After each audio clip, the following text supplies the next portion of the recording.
Hi and welcome. Today we are gonna speak about slowing down, the art of slowing down. And this is a topic that spans big. I really feel like it is such a pattern in our world that faster is better, efficient is better, get it done, just do it, jump into it. um, and there's like a lot of celebration for that kind of energy, and there is not so much external celebration for the people, for the person who dares to slow down. um, and for me, this we can speak about it in from many lenses, and I'm gonna share from my experience of slowing down, my relationship to slowing down.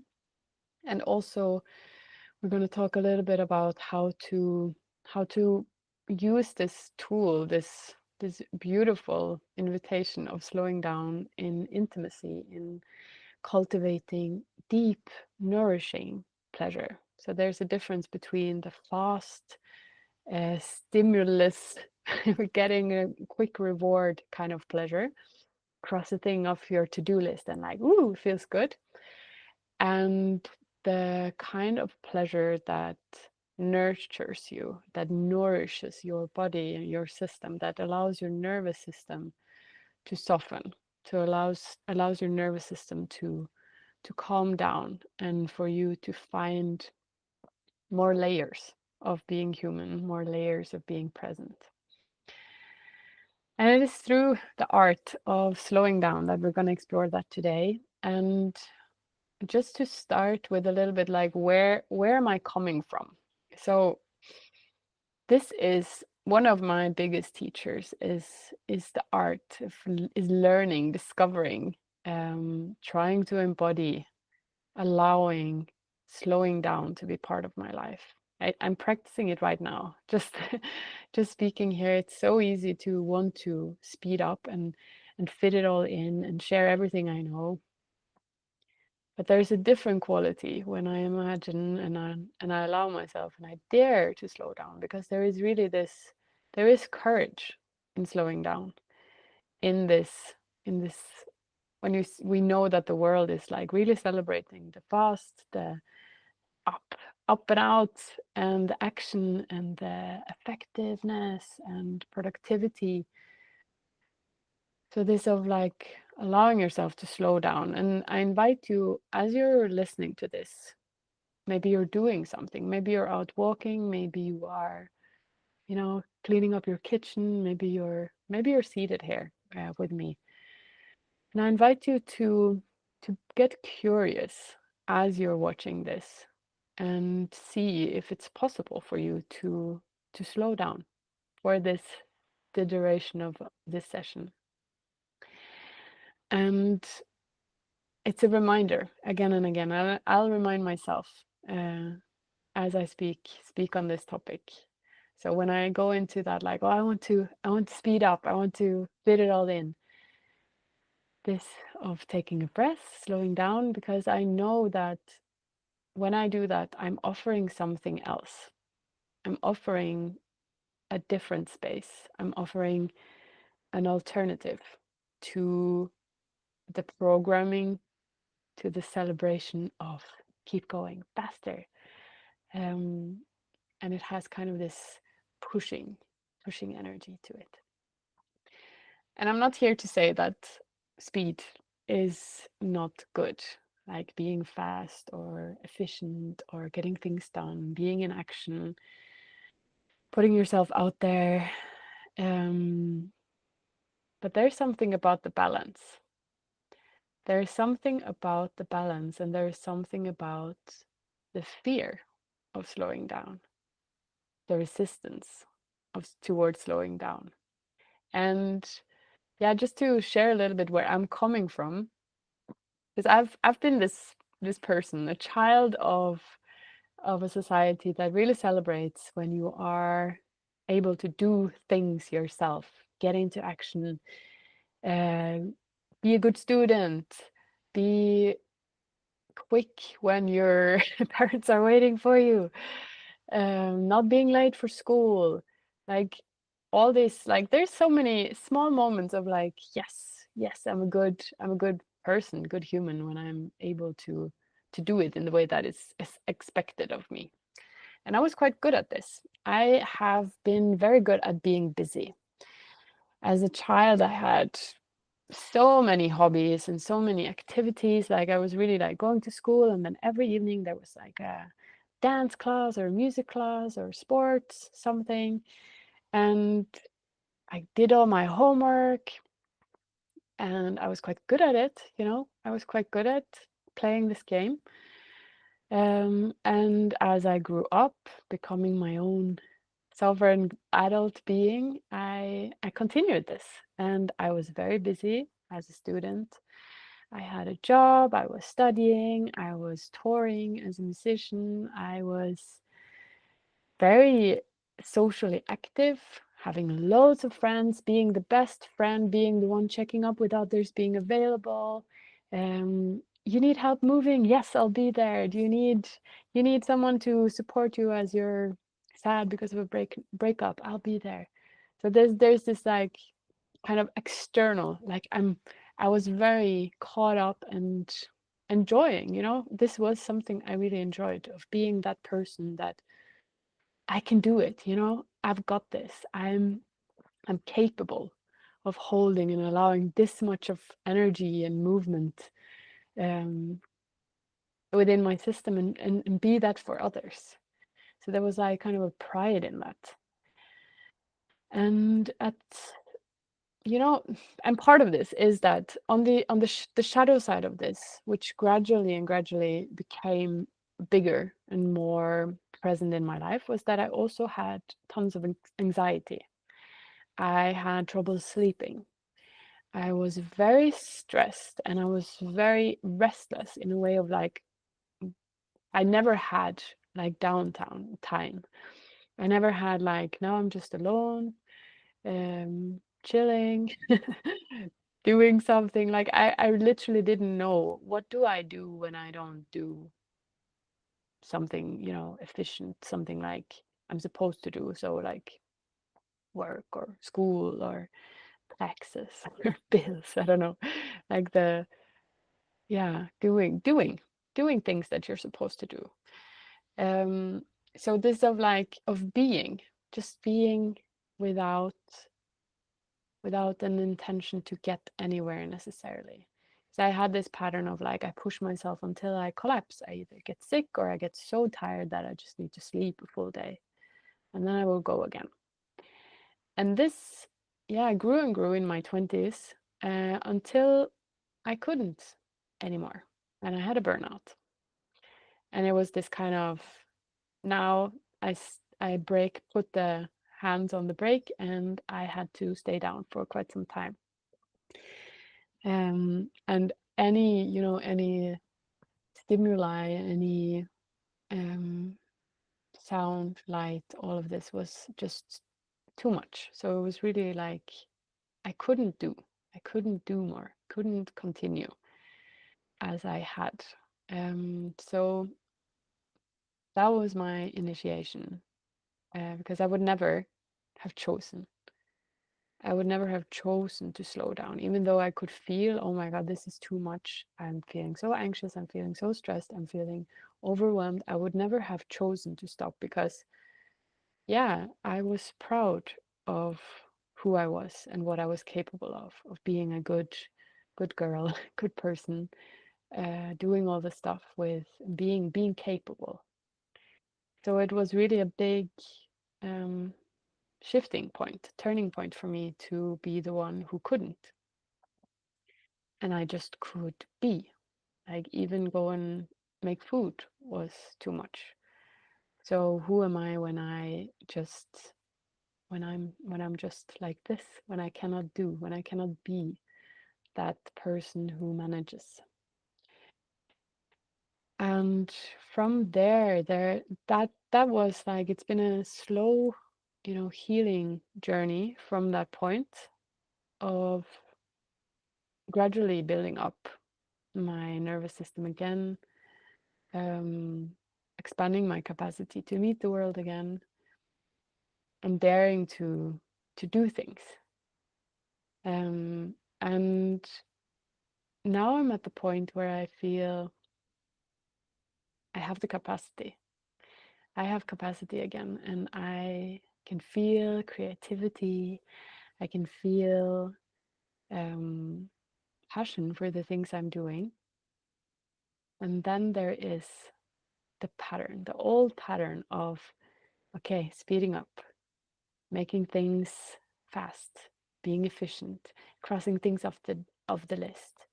And what happens, and this is like really interesting when I'm observing myself, going into those old patterns of like kind of patting myself on the back and like, yes, I'm a successful being when I did all these things. Um, what I notice is that I'm losing touch with life when I go into those patterns too much. And then again, we're talking about a balance. So it's not to get passive and stagnant and depressive and stuck, this feeling of like there's no life moving. Um, Even though that can be a beautiful place to be, to just trust and rest and be in stillness, because life will come. Um, but for me right now there is this balance, how, because it's so easy to kind of fall into that, the old pattern of like, if I want more, then I need to do more.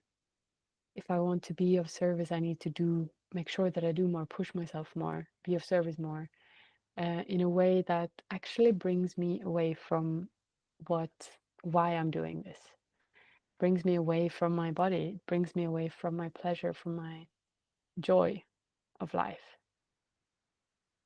And I can feel when I'm speaking about this, you probably can notice it too, like that my nervous system and my, you know, my voice is speeding up. So the way I'm speaking about that old pattern is like it has a different quality. And what I'm practicing is this of like, can I slow down enough so that I can be present and not extract energy from my system, but to allow it to emerge, allow it to blossom. So there's this, I really love having nature analogies to this. So there's this image of like a fertile soil where I just hold space for whatever is true for me to blossom. And that's really hard if we're very stressed and it's full of stuff and we're going there and our resources are depleted.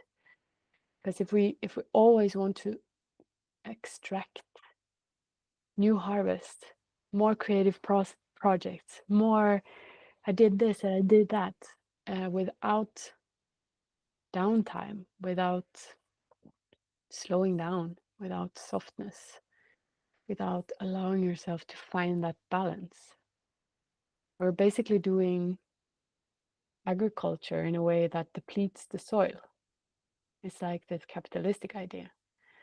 We want tomatoes all year around, even if we live in the north, and there's snow. We still want tomatoes. So there's this. Can we allow the flow, the rhythm of life? Can we trust that? Can we trust that it's okay to slow down? And for me now, it can be, can I trust that it's enough that I share this with you from a space of being present with myself instead of going into overgiving, or this tool and that tool and this exercise and this resource and this research, but trusting that my embodiment of speaking about this can be enough. And of course, this is something that I invite you to explore for yourself. So for you to get curious, what is your balance? How is your balance? Is there need for more some more action, or is it need for more rest? And I guess for most of us in this society, there will be a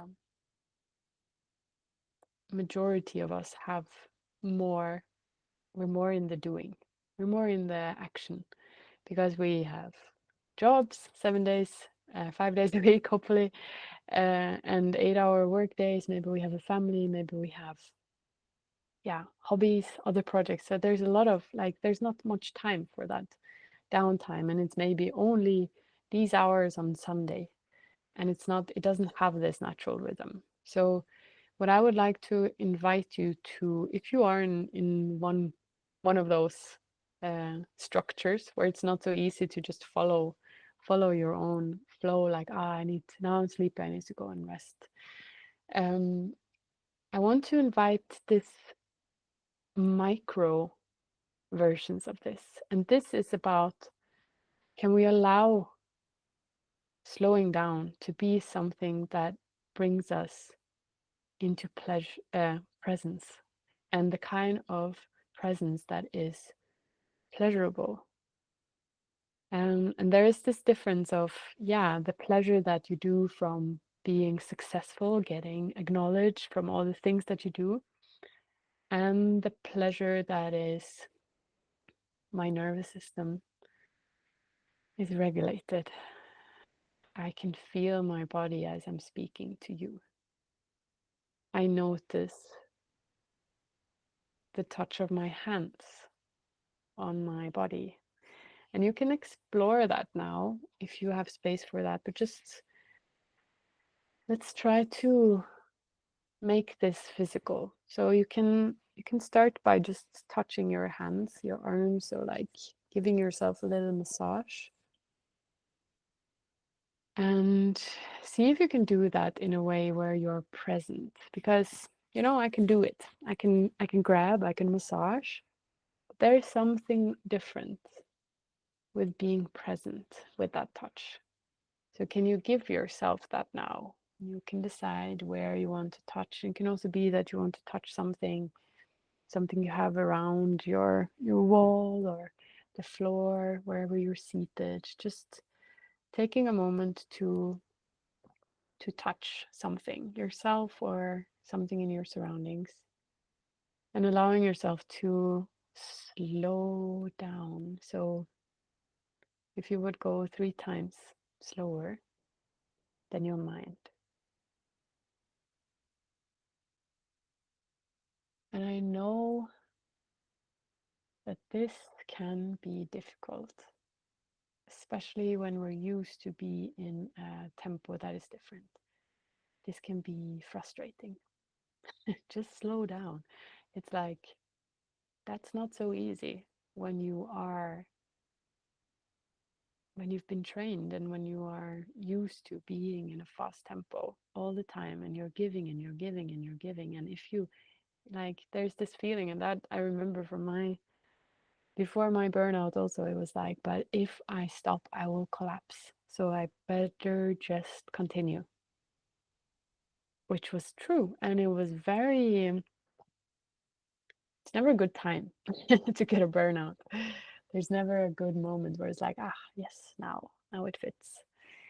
Um, so of course I tried to avoid that, and until I couldn't. And yeah, so just to say that there is this, the invitation is to bring it in where you can. And right now, as you're touching something, either yourself or something that you have close to you, just see if you can be present with that. And maybe you close down your eyes. Maybe you breathe with that.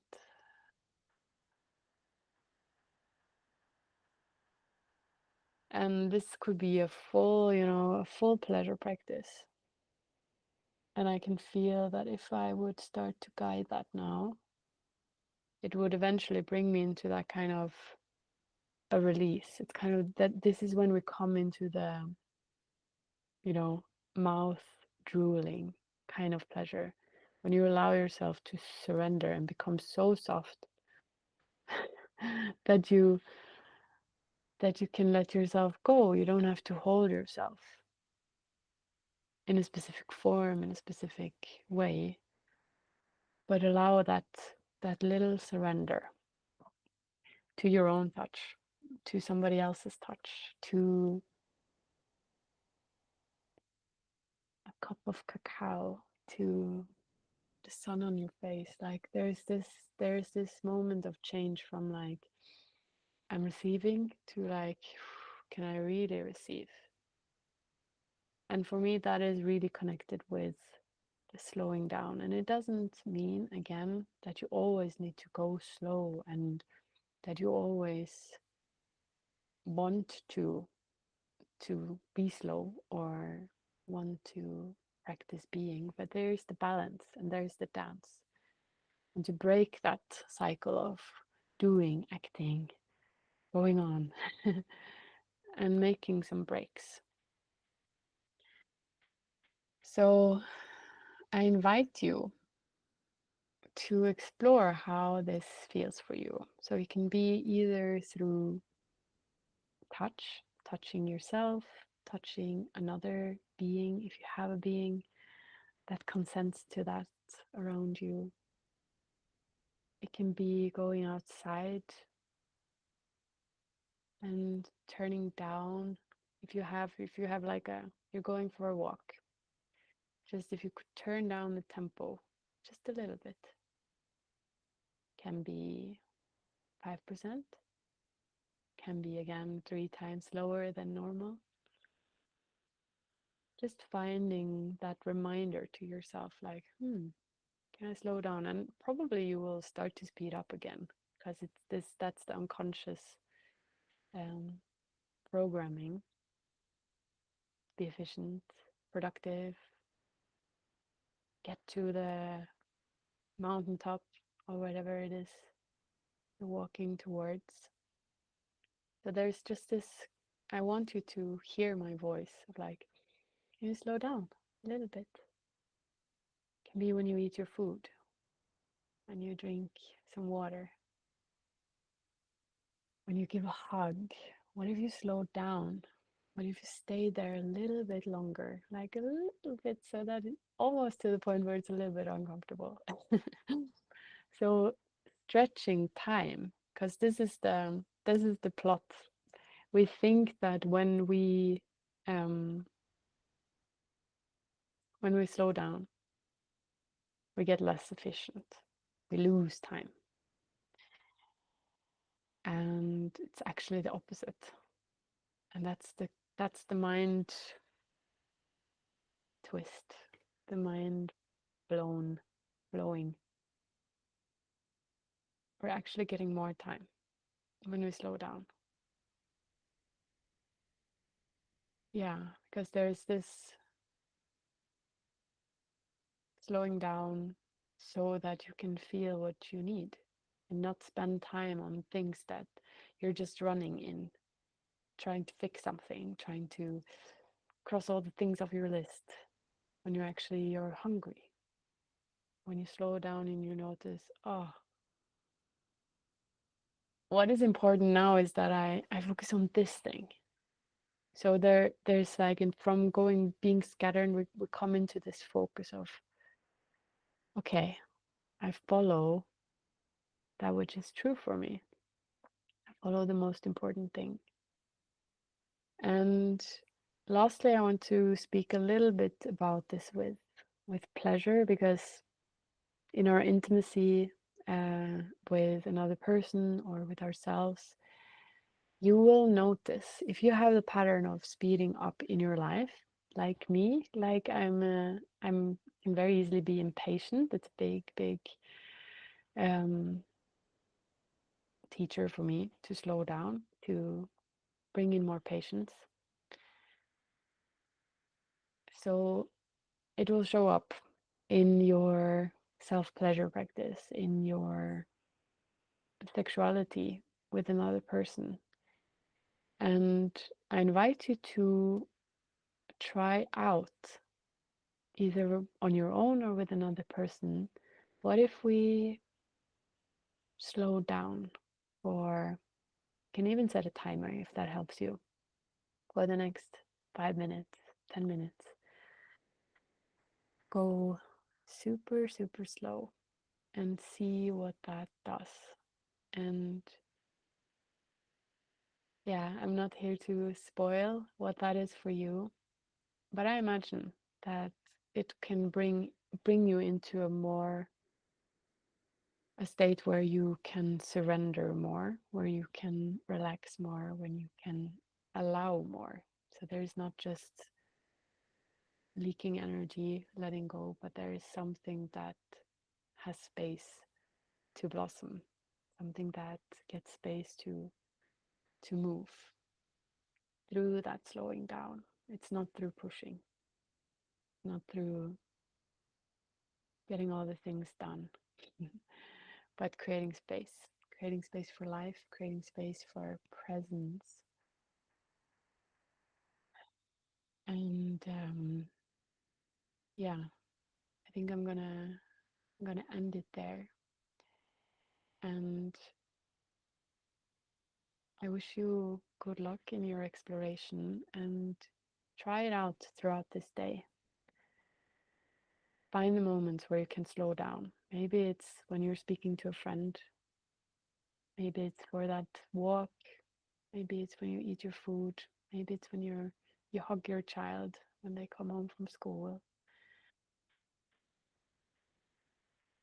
See what it does to you. And this is it's a pillar in so much of what I'm doing, because it's been hard for me, and it still is a challenge to trust that soft and slow is also valuable, is also powerful. And yeah, it is part of the soft revolution, which is this revolution that starts from the inside out. And we're letting go of those ideas from the world that we need to fit into something. And this is more of a creating space for that which wants to blossom, that the seed inside of you that needs you to trust that seed, trust your light. And when we're busy running away from life, getting all the things done, the soil might not be fertile for your seed to blossom. So try it out, and let me know how it goes. I'd love to hear from you. And yeah, thank you for being here.